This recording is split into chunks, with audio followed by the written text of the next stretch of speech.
Mi cama es muy grande. ¿Qué podemos hacer, Ted? No sé, Fred. ¿Qué van a hacer? I don't know. ¿Tú sabes qué van a hacer? Yeah. You're gonna get. Van a... Ok, vamos a ver. Sé lo que hay que hacer.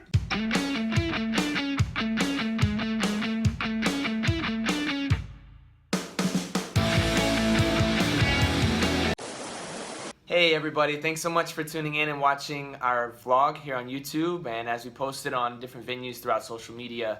Again, we're the Perms and we are a bilingual family vlog.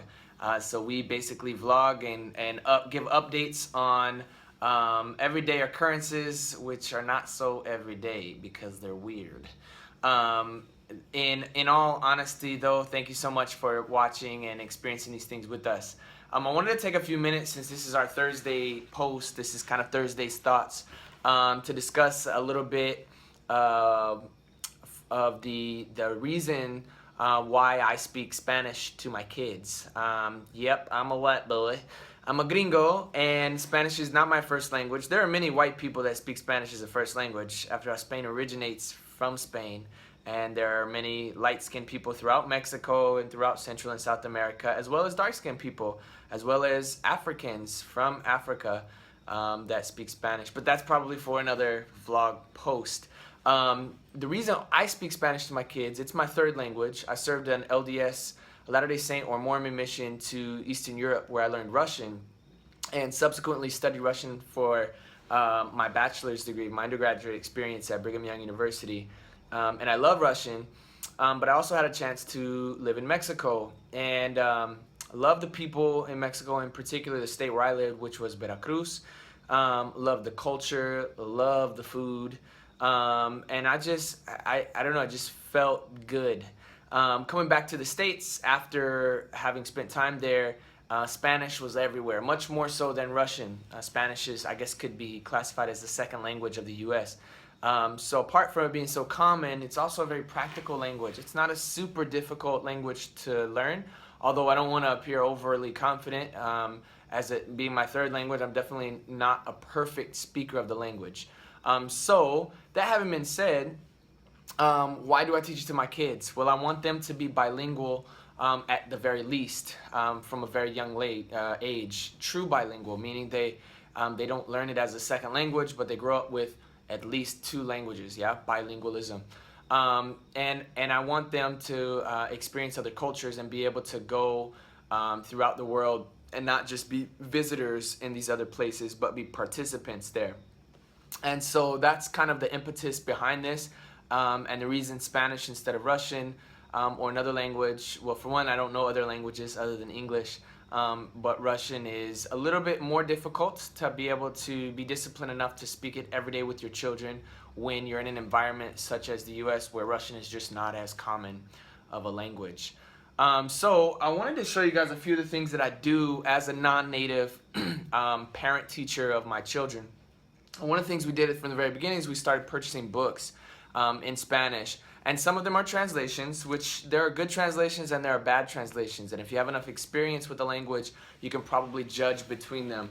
This is one that we've read with our kids, that we read with them when they were very little. And it's a translation from an English book. And in Spanish, it's called Eres mi mamá. And it's from an American author, I believe he's American. And it's a small book, it's a block book. It has pictures, it's cute. It's engaging, but it's also short. And for their young age, we got this for my kids, I think, when they were like 4 or 5 months. And we read them to Constance up until she was like 2 years old. And from time to time, Lincoln will still read them. He's going to be 3 next month, meaning we'll read them to him. He's not reading quite yet. But we read things like Eres mi mamá. We also read El Cuento de Conejo Pedrín, which, again, they have pictures in them. They're not just storybooks, so they're engaging apart from them getting the language content, which is important. We had this one specifically for Constance as she was getting to be potty trained. And these are, again, younger aged books. But I would read them to the kids each night in Spanish and give them that content. So mi vacinica y yo is about a little girl getting potty trained. So a little girl named Juanita getting potty trained for the first time.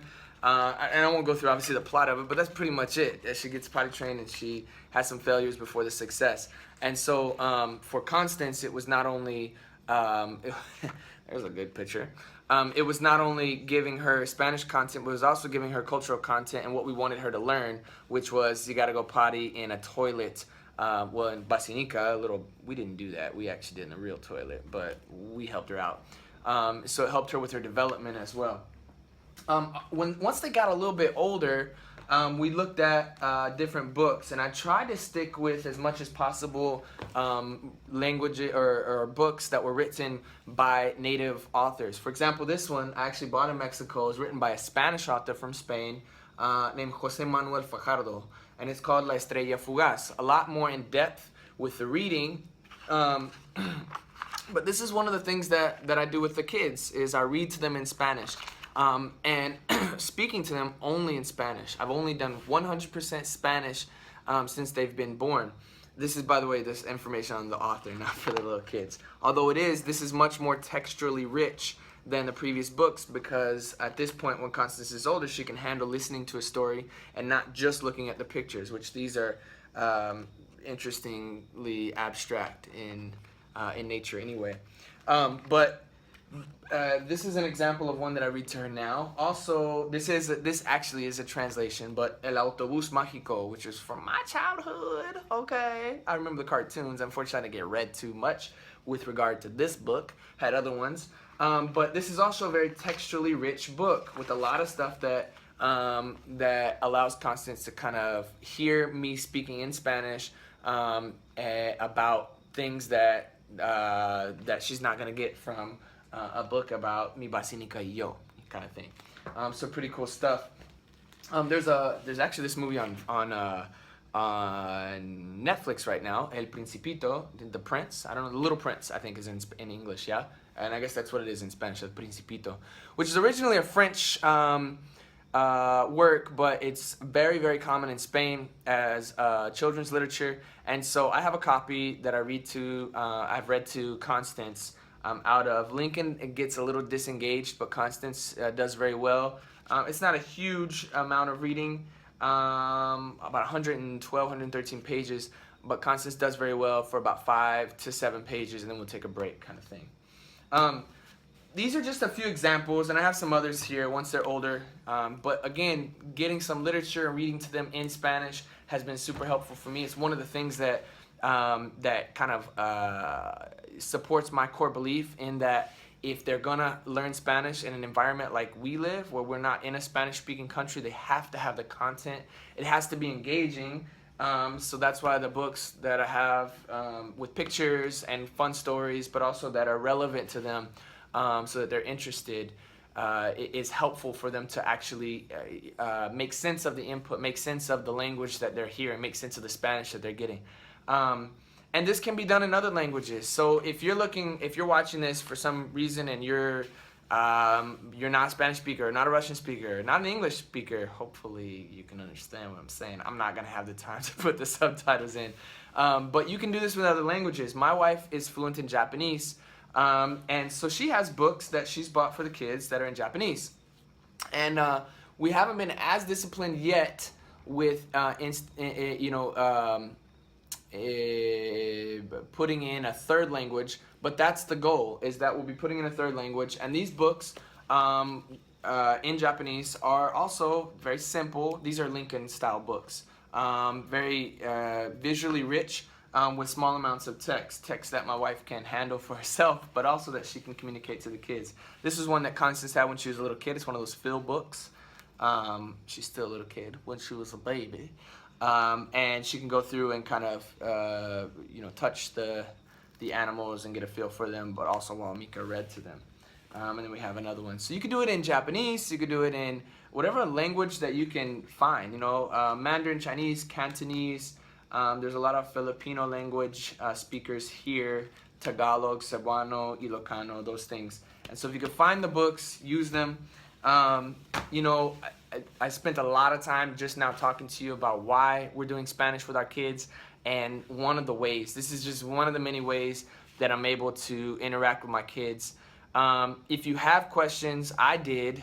And I had some concerns. For example, as it being my third language, one of my biggest concerns was, am I going to be able to not only teach them Spanish properly, but am I going to be able to have a real and authentic relationship with my kids? And the answer to that is yes. Man, I love my kids. They love me back, I'm pretty sure. Watch the vlog. Check out our other episodes, I guess if you want to call them episodes, our other vlog, our other videos. I'll put a link into the last one here at the end of this video. But we have a really fun time. Right now my kids respond a lot in English as opposed to Spanish unless they're coached.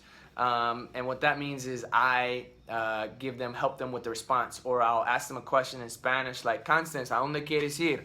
Constance, where do you want to go? And as opposed to just leaving it open, I'll say, ¿quieres ir a la tienda o quieres ir conmigo al parque? And then she'll respond in Spanish, quiero ir contigo al parque, because she's been coached. So it's more of a performative thing right now, but the important thing is she understands completely, because again, I speak only to them in Spanish. And I think one of the contributing factors has been that, only speaking in Spanish with the kids, and also being able to read to them in Spanish, which has been super fun. So if you do have questions, please reach out. Let us know. You can leave them down below in the comments. You can also find us here on YouTube. We're the Perms. And again, we're a bilingual family vlog, and we're sharing our experiences with you guys now 3 times a week on Tuesdays, Thursdays, and Saturdays. And you can also find us on Facebook and Twitter. Look for the Perms. If you can, Google the Perms family vlog in Hawaii. That's where we are. So you guys have a wonderful day. Enjoy your weekend coming up. And we'll see you guys in the next video. Shoots.